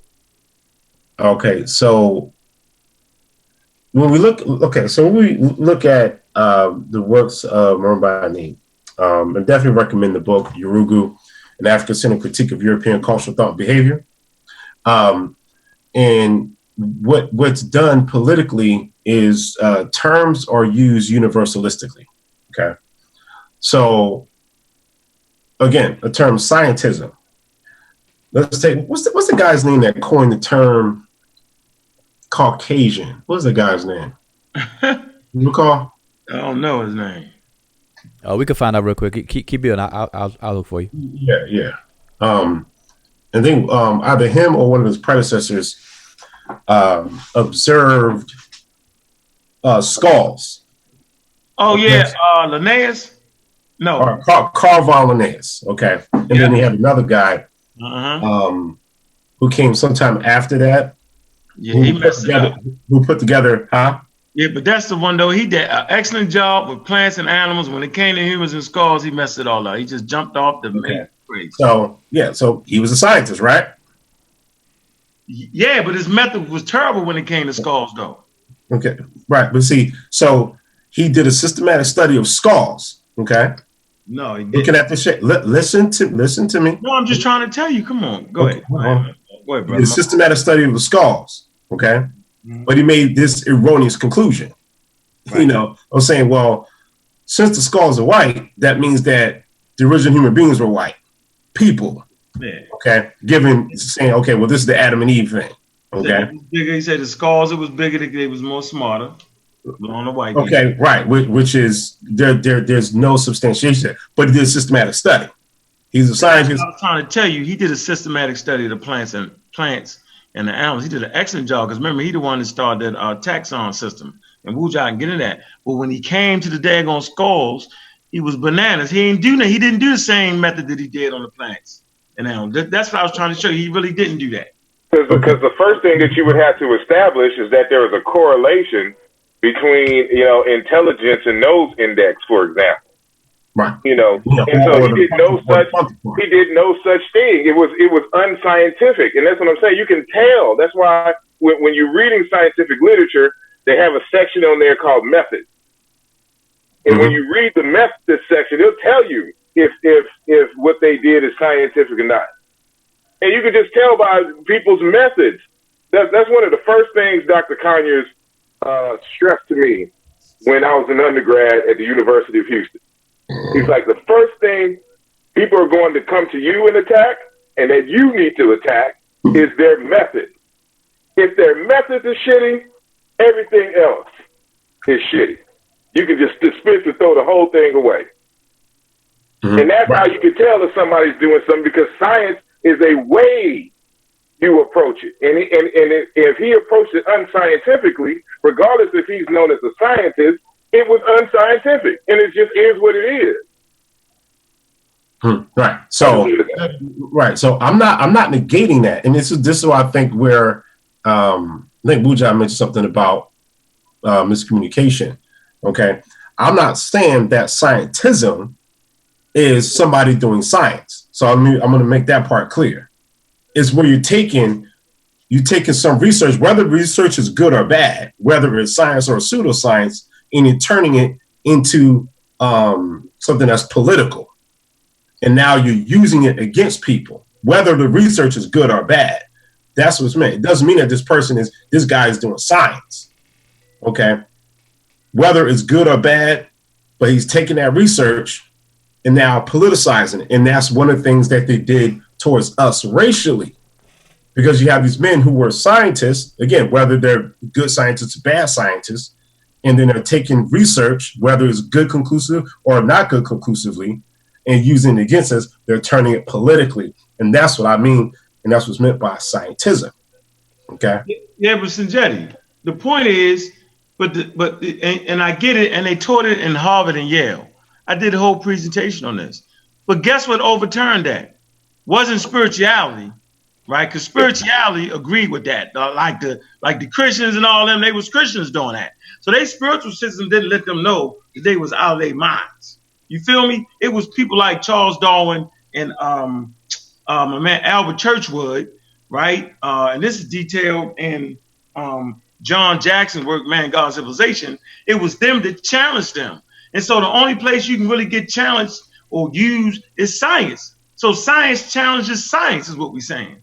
So you're absolutely right. Racism. Yeah, it was the racism and all that and the bad science, which really end up, the skull thing was pseudoscience, parading around as science. The racism, white supremacy, we superior was foolish. The whole eugenics movement came out of good science from Charles Darwin. Go imagine that. That's why we need scientists. Hey, I got 30 seconds. I got 30 seconds to compliment what Sanjetti's saying. I think on both things, merge the two. Because Asar made a good point. There are people that create terms that become passive misnomers, and so scientism will give the impression that it is science that becomes an ideology or a religion, and that's really not possible. But the word is there to get that impression. But then on the other side of it, scientism seems to really be pseudoscience turned into an ideology or whatever case is. And so that's what it really the reality probably behind the word. But it's created like materialism, scientism, and it's only used by the people who are losing arguments. Matter of fact, we go through this with Afrocentricity. Oh, wait. Asar, hold up. Asar, can you hear me? Wait, Asar. Yeah. I think you had to do what you did earlier, go out and come back in, because for some reason it switched back to you. You sound like Optimus Prime again. But Sanjay, I don't know if that kind of complemented or kind of merged the points, but that's what I'm observing. Yeah, I think you pretty much merge it again. Like I said, I wasn't negating. And I think that's where communication comes in. Where again, I'm not negating it. I'm just saying this is what these people are doing. You know what I'm saying? And we're affected by it. Yeah. Okay. So. So just quickly, sorry. So I don't know if you're still there, but if you bounce out and bounce right back in, but we do have like three other Where's folks. Bilal at? Bilal, you've been real boisterous in the chat room. And we got hold on. Let's see. We got brother Reggie. So I'm gonna let him not Reggie, you third, but we got brother Reggie. Reggie's in there. We got brother Reggie joined us. Brother Sean, brother Kofi, and brother Bilal. I was trying to get So 1 second. So Asar, I know you're trying to make a point, but after you, we're gonna roll with Kofi, and then we're gonna make our rounds. Let Bilal in here. Let the go. I'm saying Asar was. I don't want to. I cut him. So don't cut him. Right. So I'm gonna let Asar, and then we're gonna go with Kofi. Came in before Bilal, and then I got it. Go ahead. Got about y'all. Yeah, I was just saying real quick that they do the same thing with Afrocentricity, and so it's other people who came up with the idea called Afrocentrism. Mm-hmm. We don't call it Afrocentrism, and as a matter of fact, Molefe Asante is against putting ism after Afrocentricity because he says it's not a religion. And matter of fact, we have critiques inside Afrocentricity. And that you have many schools of thought within Afrocentricity, and so to assume that it's a singular religion and stuff like this is a tactic that Europeans use to make it seem as if it's like a religion instead of an actual academic school of thought. And so it's just one of those tactics that when people don't have the information to engage intelligently with the data, they try to do this form of ad hominem. And I just wanted to bring that to the forefront. I end there. Okay, so brother Kofi, I don't know if you have a question or anything, but my mic is open for you. Floor is open for you. Well, I was just typing. I got to go, man. I just jumped in for a second, man. I got some schoolwork I gotta finish, man. So y'all had shot the link in the chat, so I just jumped in for a few minutes, man. I wish I could stay and discuss, but I gotta get out of here, Okay, man. well, just real quick, Hey, let me ask you a question, Kofi. Were you able to tune into the previous show with University of Chemi Pretz and everything?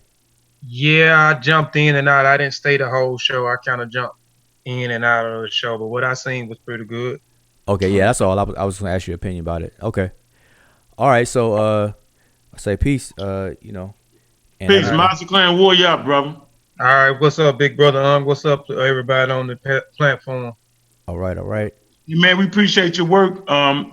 Keep digging into those presentations. That West African work, yo, man, special. Appreciate that, man. No doubt, no doubt. Peace, peace. All right, Hotep. Brother Bilal, I know you got your hand up. You got the floor. If you can unmute yourself, or if you need me to unmute you, I'll unmute you. And I'll go ahead and unmute you, just in case you may be having an issue. All right, so Brother Bilal, there you go. You got it. Can you hear me? Yep. Yes, we can hear you. All right. Peace to y'all, man. I'm glad, I appreciate the information and your time and everything. Okay, so here's my question to you. Is this? Here's my few questions. Is this? Oh man. There are other systems of spirituality, like what? Besides the Metu Neter. Like what? What they talking about in Kemet. Well, I mean, you would have like Igbo or Yoruba, or maybe Meridianism, or Falasha, or some of these other indigenous spiritual systems, right? So, I mean, with that being said, why would I go to the Metu Neter? I mean, just try to explain to me. I'm trying to understand why I would even bother with it, because I don't understand it. Because your ancestors did. That's why. Oh, hold on. Wait a minute. Are you contention that all of my ancestors practiced the religion of Egypt? Hold up, one second. No, hold on. You gotta get some things straight first. Metu Neter is a writing system, not a religion. Right. Okay. That's like saying that I practice black. Hold on, let him go.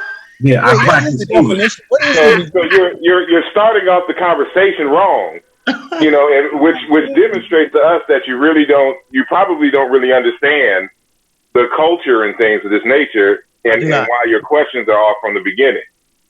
I do not understand. Yeah. Okay. So here, Whoa, Sanjeti, this ain't that deep. Let me say this, brother. Muslims at the House of Wisdoms, they translated Persian, Greek, and Egyptian texts, man. That's what took them to the golden age. So if you're a Muslim, you're supposed to be doing that. No, that's that. Okay, no, the answer. Okay. All right. Okay. Let me have a conversation with the brother. Yeah, go ahead. I just want to get mine in, because y'all great beat the brakes off of him. I want to get him. No, it's real simple. Go ahead. Let me have a conversation with the brother. Okay. Bilal, what do you mean? What's in your mind about Metu Neter? What's in your head? Okay, when I say that, what I really meant was, like, I see brothers talk about, Kemeticism or whatever, and I don't know, I don't even know how to say it, but I suppose that the foundation of that would be from the Metu Neter, right? That is the text and the script where that belief system, as you all understand it, is drawn from, because you obviously, just like all the rest of the converts, you couldn't have been born into that understanding. And you was? Okay. No, I'm not. Let me have the conversation with I'm not saying that's the issue. I'm saying, you know what I'm saying? How did you, where did you get that? Okay, hold on. Let's start with one thing first, because we're going to be jumping all over the place. We can't get nothing done. All right. So in your head, Metu Neter is what? One sentence. Give me one sentence. Okay, a collection of writings or carvings that are on the wall in Egypt, on the walls of the tombs and everywhere else. It comprises the body of writing, right? That's what I think Metu Neter is. What is? All right. Okay, so it sounds more like you refined your understanding right after we just explained it to you. Okay. Again, and I'm only going off of what just happened. You learn okay. fast. All right. So, like Asar said, it's like saying I believe in Latin, or I believe in, Arabic. No. Okay, so what religion comes when you understand and you're able to read those symbols? Islam. No. The Arabs don't got no writing system. All right, they hold writing on. system come out of the Wait. One person. Bro. Okay, hold on. Let's okay. Yeah, we can cut that short. We ain't got to do all that. Okay. Well, I'm going to do it. Let me have a conversation with you. Go ahead, bro. I apologize. I just want to get him out of there quick. Okay. So, Bilal, are you an adherent to Islam? No. Because you're getting ready to put me in a trick bag about. I'm not trying to trick you. I'm not trying to trick you. I'm just asking you because, see, you and I never had the conversation. I'm not going to assume. Okay? Because, again, I'm a researcher. I'm not going to make no assumptions. Are you an adherent to Islam? A form of Islam, yes. Okay, Islam. All right, whatever. All right, so you're an adherent to Islam. All right. So are there people trying to convince you to practice the religion of Medu-Neter, as you gave us the impression when you first asked the question? No. Okay, I'm gonna just say yes based on the way you asked the question. Okay, so, well, if Islam, again, I'm not trying to trick you, but if Islam is the highest according to, Islamic doctrine, whatever form it is, why are you concerned about Medu-Neter in the first place? Hold on, because again, I'm not trying to trick you. I'm just asking a critical question. You tricked him. Atenism is why. Huh? Aten? Oh, okay. Hold on. Okay, Atenism. What about Atenism? What about it? I understand Atenism to be a monotheistic religion. Now, I never hear anyone who talks about Kemet or the gods or their understanding, or I always hear about Ma'at and a lot of polytheistic stuff. Okay. I don't hear nothing about Atenism and monotheistic Egyptians, which must have existed as well. How? Okay. How all right. And were in fact the enemies of the priesthood. I mean, we know the story. All right, so let's get into. Be true though. Hold on, CJ. I know you're going slow. Let me say. No, because I read the text, so let me talk to him about Atenism. I read but the whole you can't text. be the only one eating right now, CJ. Okay. All right, because I'm barely on here, so let me have a conversation. You're right. All right. So, what do you have a copy of the hymn to Aten in front of you, brother? No, I do not have a copy of the hymn to the Aten in front of me. No, sir. Okay. So, all right. So this is what I want you to do. Are you on a computer? I can get to one in a few minutes. Okay. All right. So let me just sum it up for you real quick. I'll pull it up. So when you read the hymns to Aten, all right.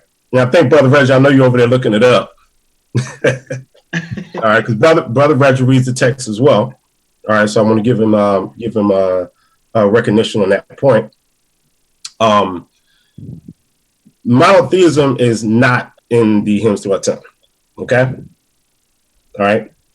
I can attest to it. The brother right here can attest to it. And some other brothers can.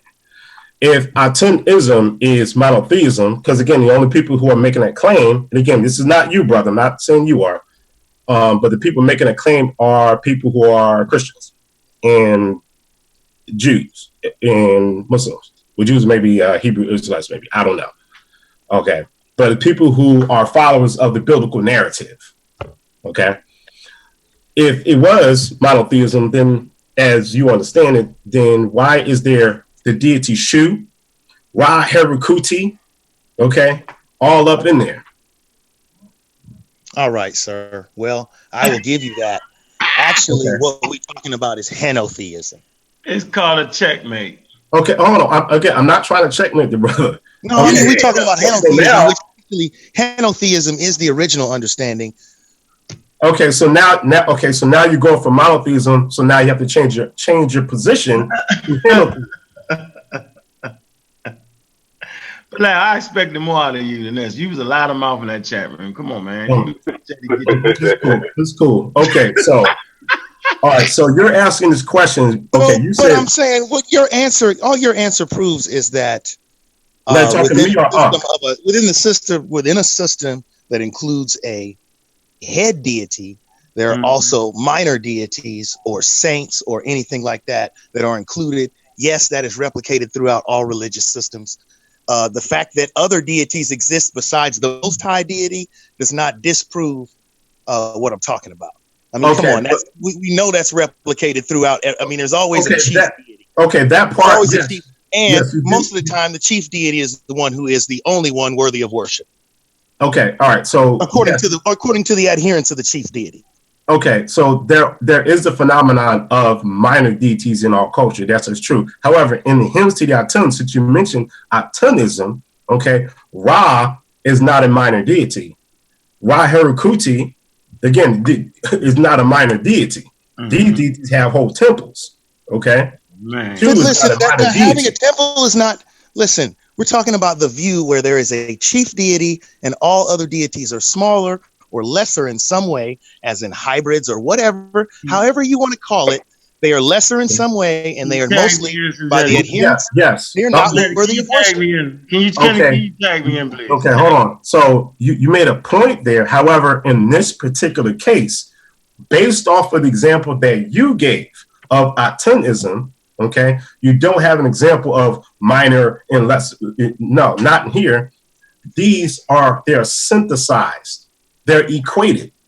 So are they? Wait a minute. If they're synthesis or equations, I've heard from your people say that they're attributes. Then why are they not attributes? Hold on, brother. Hold on. Okay, but again, this is coming from somebody who actually hold on, because I actually read the text. So my challenge to you, because I know some other people want to get in here. Before we continue this conversation, I would like for you to read the text and bring that the next time we have the conversation, so we can have an intelligent line-to-line conversation. Because right now, between you and me, I'm the only one that read the text, and I don't think it's fair that I'm the only one that read it. And yeah, tag me in, Jetty. I ain't read the text in the language. Let me ask you this, brother. So where you from, bro? All jokes aside, where you from, Bilal? St. Louis. Are you from St. So you're African American, right? Let me tell you what's funny. Let me tell you what's really funny right here, right? Jetty like having fun in the middle of the street. I like to get you out there early. Why do you feel the need, as an African in America, right, to subject yourself to deities that your people predate?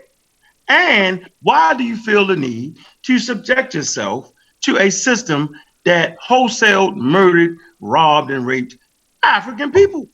Like, I find it to be very, very interesting, right? So why you do that, bro? Answer some two questions for me. One, your family line predates the deity that is sought out in Arabia. Two, you follow a system that was used to murder and rape African people. What part of that makes sense? Just asking you, bro. Now, I don't think that in all cases, listen, any religion can be used as a system of control. Right? I didn't say control. So not in all cases. Wait, no, not in all cases. If someone had a name that was Christian, then you cannot say that, the Christians did this just because the person's name was Christian. These are not true believers. These are bad people. They come in all shapes, from all names and all religions. Number one. Okay. Number two, I don't find that. That was my original question, was that how can you prove that with other indigenous cultures besides this Kemetic, Metu, Neter, or whatever, this Kemetic thing, these texts, with other indigenous cultures, how can you say that and they're indigenous to the land of Africa, how can you say that their traditions aren't valid and that we should exchange those for a little understood tradition? No. So no, you just switched it. You didn't answer that question, though. That question was, Islam was used as a tool of the Arabs to destroy and rob and steal from African people and to control their narratives. You never answered that question. And so Every race one on second, the brother. Hold up, planet. one second, one second. Wait a minute. Hold up, Every race one on second, the planet brother. has had their foot on the neck of Hold black up. people. But brother, No, wait no, The one black second. skinned, nappy-headed person has been Okay. the tool and fodder of each culture on the planet. Okay, brother Bilal. Except the Chinese. I Brother- don't have no examples of the Chinese. Brother But I'm Bilal. sure they do it too, because everybody else did. Okay, brother Bilal. exactly. Without even moving So there is forward, no. brother Bilal, 1 second. I believe that the problem with this conversation is that you started off by making an assumption or you arguing against something that was never claimed in the first place. And if you repeat what you just said, before you answer the question about Islam, what you just said, nobody claimed it. Like you said, Medu Neter, and you view Medu Neter as a religion. So fine, let's deal with it. Okay, how you see it. the Kemetic deal. The Kemetic thing is a religion. Okay, which I don't understand, but I'm saying you obviously have packaged it up into a belief system. No, okay, And the name is irrelevant for right now. I just want you to repeat what you just said as far as your argument against something that you think was claimed. Let's clarify that first, because if that's not the case, then we can straighten it out real quick and move on. So just repeat what you said. He never answered that question though. Y'all let him move on. No, his answer, What but his answer? answer What is question? irrelevant. His answer is irrelevant because that's not even what he first came in here and stated in the first place. I'm trying to go to what he claimed. Go ahead. So why are they not valid spiritual systems? Okay, there you go. So pause right there. No one didn't say that the other systems outside of Kemet are invalid. Right, that's crazy. All right, so now that was never said, then what you just argued. Can I get him out of here real quick? Okay, but hold up. I want to be very helpful. All right. I really want to be very helpful. I'm gonna pass it to you, Reggie. I just want to make it clear for the audience that what the brother Bilal is arguing against is something that was never said in the first place. Yeah, we moved on from that. Sanjetti killed him on that, all the way dead. I just want to know why he felt. I mean, I understand the psychological aspect of it. You're suffering from an inferiority complex, because what we can say is that African people had systems in place prior to the invasion of Islam, right? At least 300,000 years prior to that. We know that. And so if you're practicing a religion, you know what I'm saying, that was brought in, sometimes peacefully, sometimes forcefully, right? Somewhere in your consciousness, you're suffering from an inferiority complex. You're feeling like the Islam you got give you some kind of special happiness, right? Obviously, it's physics envy. Physics envy. Go ahead, brother Reggie. This is not really what I wanted to talk about, but brother Bilal, peace to you, brother. Peace, brother. What's happening? Okay, so you've taken on a name of Bilal. You've taken on that name. So that means you know the history of Bilal. I know who Bilal is. Yes, I do. You do. So then... And I didn't take it on. I guess I was given it. You was given that name, but you researched that name, right? Nope, not before I knew that name. I mean, I sort of knew, but I didn't know. At this point, you have researched the name, right, brother Bilal? At this point, yes, sir. At this point. Bilal was a slave from Ethiopia. Yes? This is true. Yes. Okay. So he was a slave brought into the house of the what do you say? The Quraysh, the Quraysh. Yes. Okay. Quraysh, Excuse my Islam, but no, it's fine. The Quraysh, since you want to be precise, right? So he was he's a slave, brought in as a slave, as Ethiopians were to the Quraysh, to the family of the Prophet Muhammad, peace be upon him. Correct? That's true. Correct? Is that correct? So do you know who he was before he was brought in as a slave to the Arabs? Do you know who he was? No. Do you know anything about him? Right? Do you know that Ethiopia is a parent of ancient Kemet? Do you know that? Yes. You do know that. So then your question about the Medu Neter is very mute, because there were African civilizations living in Africa, dealing with their own situations, right? Before Islam invaded, the Umayyads invaded Africa, right? And brought these people like Ethiopians into slavery for Arabs. So you, as Bilal, you know But, that you, sir, the time of the Umayyads yes. and the time of Muhammad is hundreds and hundreds of years different. No, sir. No, sir. It's not hundreds of years ago. It is about 100.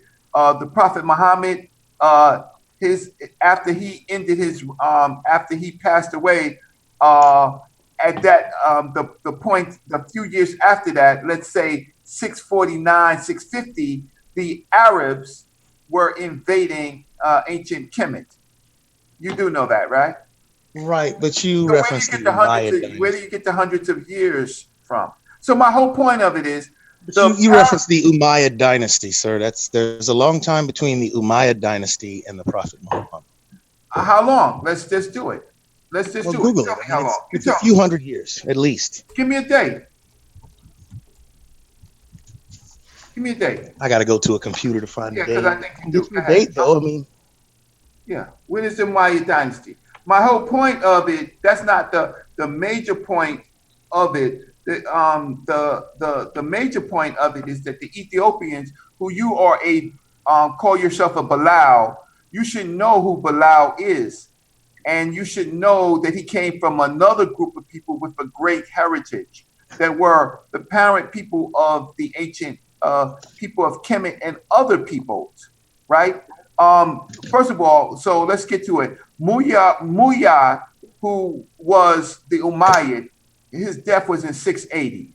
So your dates are wrong. So the Prophet Muhammad died when? Roughly what? 42? Excuse me, brother Reggie. Just pause. Yes. Hold your thought. Please don't lose your thought. And brother Bilal, don't lose your thought. I just want to make it clear for the listening audience that I'm gonna repost the link. And brother Sean, if you're still there, if you could help me with that, for you all to come into the panel. The YouTube live part is gonna end, but the conversation will continue in here, and we can get up to 100 people in here. So come on, come all. And everybody can enjoy the conversation and participate. So please, if you want to listen in, you don't have to participate, but if you still want to listen in, you still have to click that link. All right. So, brother Sean, if you can pass I thought you said you could transfer that, Wuja. You can't? Man, that has nothing to do with transferring. Let me do my thing, man. Goodness gracious. All right. I know. That's why I asked you, bro. Right, that's why I asked you. Okay. So everyone can Sean is posting the link up. So if you wanna still listen in on this conversation and or participate, please click the link, because otherwise the YouTube side of it is gonna shut down, because we want to keep these videos pretty short and bite sized. So appreciate everyone who listening in, who may not come into the back end, but we can get up to 100 people in here, so we can have a good conversation. So we got brother Reggie, the Amara Squad is still here. Our esteemed guest is still here. Yahweh, he's been quiet, so he's gonna chime in sooner or later. Somebody gonna say something to make him chime in. You don't want to chime in with the Islam, though. But so you don't have to have your video camera on or whatever the case is. But anyway, just wanted to make that announcement. And so brother Reggie and brother Bilal, y'all can continue. But I want to say peace to the listeners, who are let them catch up. Give a couple seconds. Let them get in here. Woo. Yeah. All right. So hopefully everyone will be able to. Matter of fact, why is it showing that? You got like 100. Okay, so all right, hopefully, yeah. So anyway, everyone could continue. I'm gonna wait a while before it shuts down. So please click on the link if you want to continue to participate. Link right over top of your head. Where's the link? Right over top of your head, Kwame. While you're doing that, let me ask this, Bilal. What actually is your critique of what's being labeled Kemetic spirituality or whatever? What happened to me? Oh, my bad, Reggie. Yo. Yeah. I'm sorry. Here it is. I just want to make sure that the person that I'm speaking to, Brother Bilal, is equipped to talk about Islamic history. So, Brother Bilal, when did the Prophet Muhammad pass away, roughly? Peace be upon him. When? Peace be. You don't have to say that every time you say this. No, I do because I get a lot. Because that's a no. See, now that's a paradigm put on you by your oppressor. You don't have to say that every time you say the man's name. And if you read if you read the Quran, you know that you didn't have to. Okay, so what is the answer to the question? I'm gonna guess at 6:30, 6:32. Wonderful, right? Who is the third caliph? Who was he? Blessings. Huh? I said blessings. No, let's go on mute. Go let Reggie. The third caliph. Yeah, the third caliph. Excuse my French, because I don't pronunciate Islam, because that's not my native.